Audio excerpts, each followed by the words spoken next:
नमस्कार।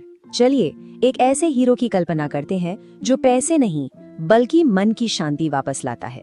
आज हम कर्ज वसूलने वाले की उस पुरानी डरावनी छवि को पूरी तरह से बदलने वाले हैं और उसे एक एंजल डेट कलेक्टर के रूप में देखने वाले हैं। एक ऐसा गाइड जो लोगों को फाइनेंशियल तनाव से निकालकर सुकून की राह दिखाता है। अच्छा, जब कोई डेट कलेक्टर शब्द सुनता है तो दिमाग में सबसे पहली तस्वीर क्या बनती है? शायद कुछ डरावनी और सख्त सी, है ना? बिल्कुल कुछ इस तरह। एक ऐसा इंसान जो लगातार बस पैसे की मांग करता रहता है, जिसकी आवाज में कोई नरमी नहीं होती, जिसका अंदाज थोड़ा धमकाने वाला हो, जो किसी को भी असहज महसूस करा दे, और हाँ, जिसके दिल में शायद कोई रहम ही ना हो। यही तो एक छवि है जो हमारे समाज ने बनाई है। लेकिन क्या हो अगर मैं कहूँ कि ये तस्वीर अधूरी है या शायद गलत है? चलिए आज इस धारणा को चुनौती देते हैं और मिलते हैं इस कहानी के असली हीरो से। तो इस हीरो का मिशन आखिर है क्या? सिर्फ पैसा वसूलना? नहीं, इसका असली मिशन है लोगों को उनकी फाइनेंशियल परेशानियों के अंधेरे से निकालकर मन की शांति की ओर ले जाना। ये किसी की जिंदगी को फिर से पटरी पर लाने की एक कोशिश है।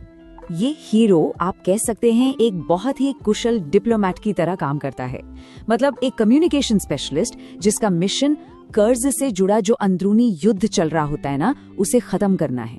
और इसका हथियार सिर्फ बातचीत, एक तनाव भरी कॉल को एक पॉजिटिव अच्छी बातचीत में बदलना। तो ये सब शुरू कैसे होता है? पहली बातचीत से। यहीं पर सारा जादू होता है। इसका सबसे पहला लक्ष्य होता है एक तनाव भरे माहौल को बातचीत के लिए एक सुरक्षित, एक न्यूट्रल जोन में बदलना। जरा इस सॉफ्ट एंट्री स्क्रिप्ट को देखिए।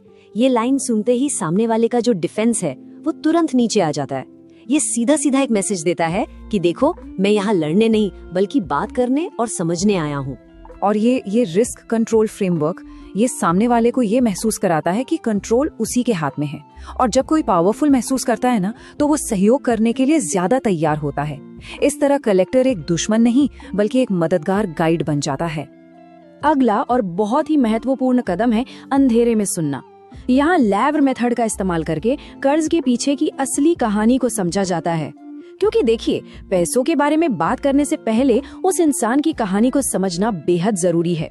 तो ये LAVR मेथड है क्या? इसके 4 बहुत आसान से स्टेप्स हैं। पहला L यानी लिसन, सिर्फ समस्या नहीं बल्कि उसके पीछे की इंसानियत भरी कहानी को सुनिए।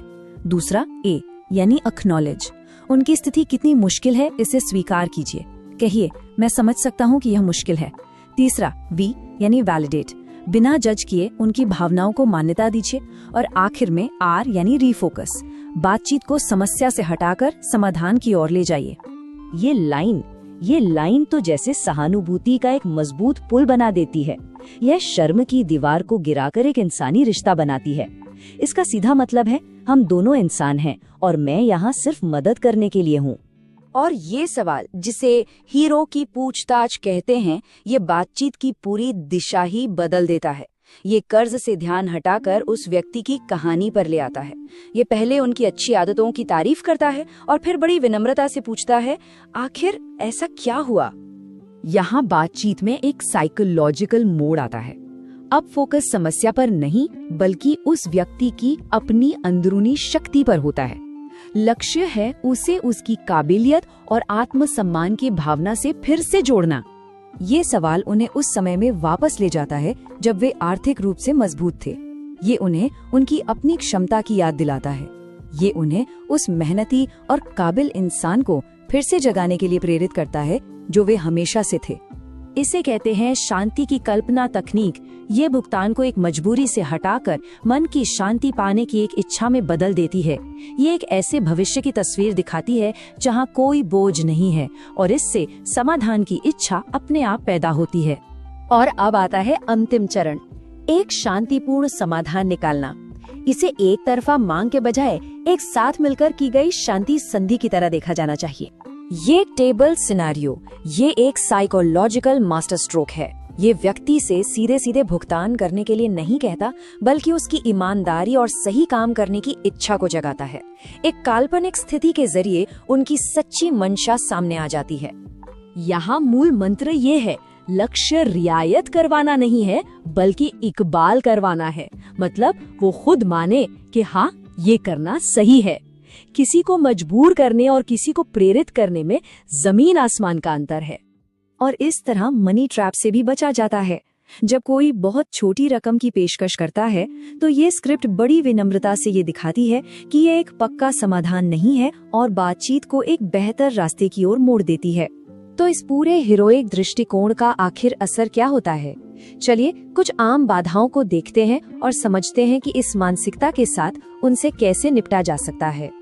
यहाँ कुछ आम आपत्तियाँ और उनके हीरोइक जवाब दिए गए हैं। अगर कोई कहता है मैं काम पर हूँ तो जवाब हो सकता है, तो चलिए ये पक्का करते हैं कि ये आपका आखिरी ऐसा कॉल हो। या अगर वे कहें मेरे पति या पत्नी से बात करें, तो आप पूछ सकते हैं क्या आप उन्हें ये खुशखबरी नहीं देना चाहेंगे कि पुराना बिल चुका दिया गया है।